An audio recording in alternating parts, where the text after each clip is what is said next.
नमस्कार विद्यार्थी मित्रांनो, तुम्ही जर महाराष्ट्र MBA CET 2026 एक्झामिनेशनसाठी तयारी करत असाल, तर त्यासाठी रजिस्ट्रेशन आता लवकरच सुरू होणार आहे. परंतु रजिस्ट्रेशन करताना आपल्याला महत्त्वाची कागदपत्रे सबमिट करावी लागतात. So CET by global online चॅनलवरती सर्वांचं मनपूर्वक स्वागत आहे. मी तुमचा एज्युकेटर निहाल. आजच्या व्हिडिओमध्ये आपण बघणार आहोत रजिस्ट्रेशन करण्यासाठी कोणती कागदपत्रे लागणार आहेत आणि त्यामधील एकही कागदपत्र जर तुमच्याकडे नसेल तर तुमचं रजिस्ट्रेशन होणार नाही. त्यामुळे सर्वांनी हा व्हिडिओ शेवटपर्यंत पाहायचा आहे आणि शेअर सुद्धा करायचा आहे.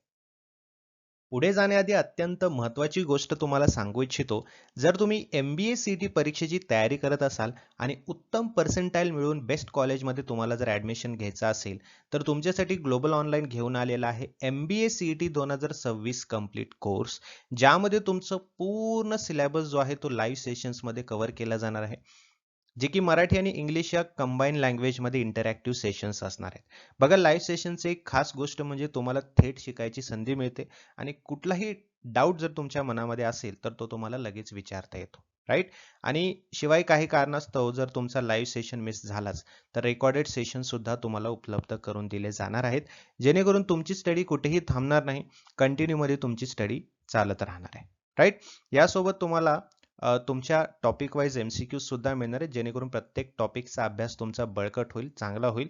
त्यासोबत फुल सिलेबस नोट्स आणि फुल सिलेबस मॉक टेस्ट सुद्धा तुम्हाला दिले जातील, जेणेकरून तुम्हाला एक्झॅक्टली एक्झामचा फील येणार आहे. राईट? बघा विद्यार्थी मित्रांनो, जेव्हा आपले लाईव्ह सेशन चालू असतील तेव्हा तुम्हाला काही शॉर्टकट्स आणि ट्रिक्स सुद्धा शिकवले जातील, जेणेकरून तुम्ही कमीत कमी वेळेमध्ये प्रश्न सोडवू शकाल आणि तुमचा जो स्टडी आहे तो बूस्ट करू शकाल. राईट? बघा विद्यार्थी मित्रांनो, MCQ सिरीजचं PDF देखील तुम्हाला मिळणार आहे, जेणेकरून एक्स्ट्रा MCQs तुम्हाला मिळतील. वेगवेगळ्या प्रश्नांची तुम्हाला ओळख होणार आहे. एक्झामिनेशनमध्ये सगळ्यात महत्त्वाची गोष्ट म्हणजे टाइम मॅनेजमेंट असतो आणि हे टाइम मॅनेजमेंट कसं करायचं हे सुद्धा तुम्हाला या बॅचमध्ये शिकायला मिळणार आहे. तर आजच या नंबरवरती WhatsApp मेसेज किंवा WhatsApp कॉल करा आणि बॅच जॉईन करा, जे की 22 डिसेंबर पासून आपली नवीन बॅच सुरू होत आहे. किंवा तुम्ही ग्लोबल ऑनलाईनचे ॲप्लिकेशन डाउनलोड करा. ॲप्लिकेशनच्या थ्रू सुद्धा तुम्हाला ही बॅच जॉईन करता येऊ शकते. बघा, प्ले स्टोअरवरती जायचंय, ग्लोबल ऑनलाईन सर्च करायचं आहे, असं ॲप्लिकेशन तुम्हाला दिसेल. इन्स्टॉल करायचंय, ओपन करायचंय ॲप्लिकेशन. ॲप्लिकेशन ओपन केल्यानंतर तुम्हाला या प्रकारचा डॅशबोर्ड दिसेल. डॅशबोर्डमध्ये बघा एकदम खाली या ठिकाणी स्टोअर सेक्शन आहे. स्टोअर सेक्शनवर क्लिक करायचंय. या डॅशबोर्डमध्ये तुम्हाला सर्च बॉक्स दिसेल. सर्च बॉक्समध्ये तुम्हाला सर्च करायचंय MBA CET. हा कोर्स तुम्हाला दिसेल. त्या कोर्सवरती क्लिक केल्यानंतर तुम्हाला खाली ऑप्शन दिसेल की जॉइन द कोर्स. जॉइन करायचंय आणि प्रिपरेशनला स्टार्ट करायचंय. एकदा का तुम्ही जॉइन केलात मग तुम्हाला कंटेंट फोल्डर तिथे समोरच दिसेल. त्या कंटेंट फोल्डरमध्ये सर्व मटेरियल जे आहेत तुम्हाला तिथे दिसतील आणि आपले जे लाईव्ह सेशन्स आहेत ज्यामध्ये तुमचं पूर्ण तयारी केली जाणार आहे, ते लाईव्ह सेशन सुद्धा ॲपमध्ये तुम्हाला दिसून येतील. तर जसं की तुम्हाला माहिती आहे विद्यार्थी मित्रांनो, नोटिफिकेशन आली होती आणि नोटिफिकेशनमध्ये आपल्याला सांगितलं होतं की यावर्षी आता 2 एक्झाम होणार आहेत. बरोबर आहे?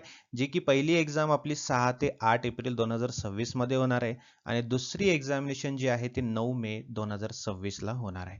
मग तुम्ही दोन्हीही एक्झाम देऊ शकता. ज्या एक्झामिनेशनमध्ये तुमचा बेस्ट स्कोर असेल तो तुमचा गृहीत धरला जाईल आणि तुमच्या पुढच्या वाटचालीसाठी त्याला कन्सिडर केलं जाईल. ठीक आहे?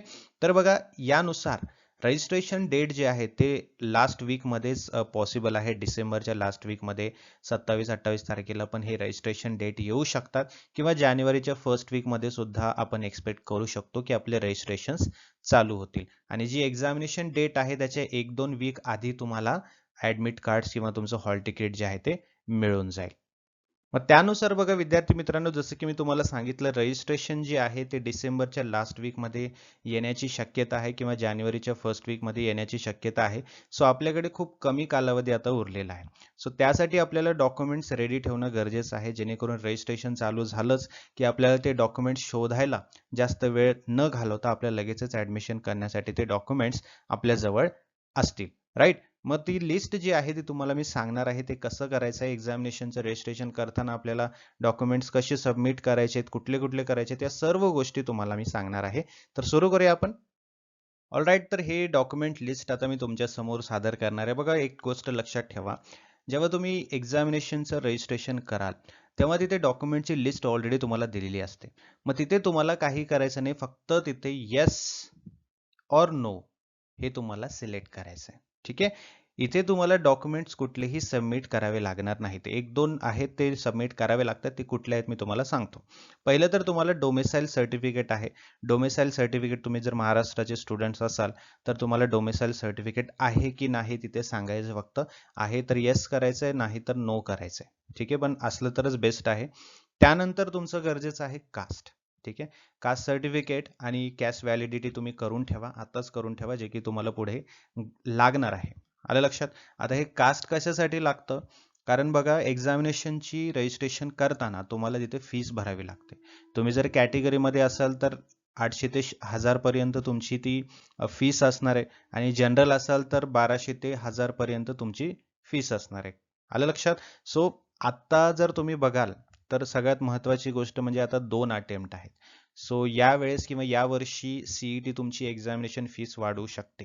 कारण अगोदर एकच अटेम्प्ट होता, वर्षातून एकच अटेम्प्ट तुम्हाला अलाउड होता. आता 2 असल्यामुळे मे बी तुम्हाला दोन्ही फीस एकत्र सीईटी विचारू शकते. राईट? सो कास्ट यासाठीच आहे. तुम्ही जर कास्टमध्ये असाल तर तुम्हाला तिथे येस करायचं आहे. तुमची फीस जी आहे ती 800 ते 1000 पर्यंत असू शकते किंवा जनरल असेल तर तुमची 1200 ते 1000 पर्यंत असू शकते. आता इथेही तुम्हाला कुठलंही सबमिशन करायचं नाही. डॉक्युमेंटचं सबमिशन करायचं नाहीये.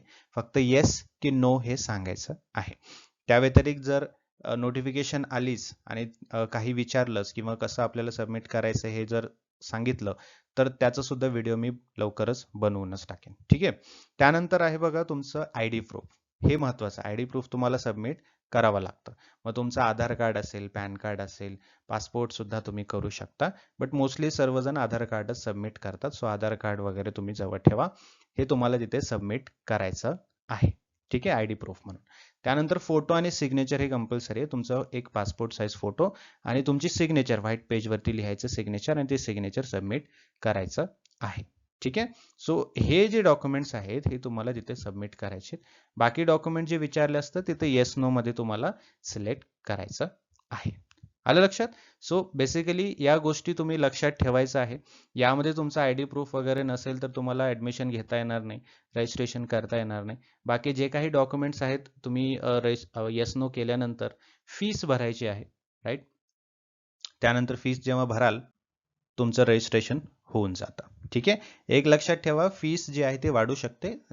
आता नोटिफिकेशन वगैरे आली, फीस किती आहे वगैरे दाखवलं तर मी तुम्हाला ते सांगणारच आहे. ठीक आहे. सो हे आहेत महत्त्वाचे डॉक्युमेंट्स तुमचे. तुम्हाला कुठलाही आणखीन डाऊट असेल, तुम्हाला प्रश्न पडले तर तुम्ही नक्की मला कमेंट बॉक्समध्ये विचारू शकता. मी तुम्हाला नेक्स्ट व्हिडिओमध्ये त्याचं पूर्णपणे सोल्युशन काढून देईन. ठीक आहे. Thank you so much. Have a great day.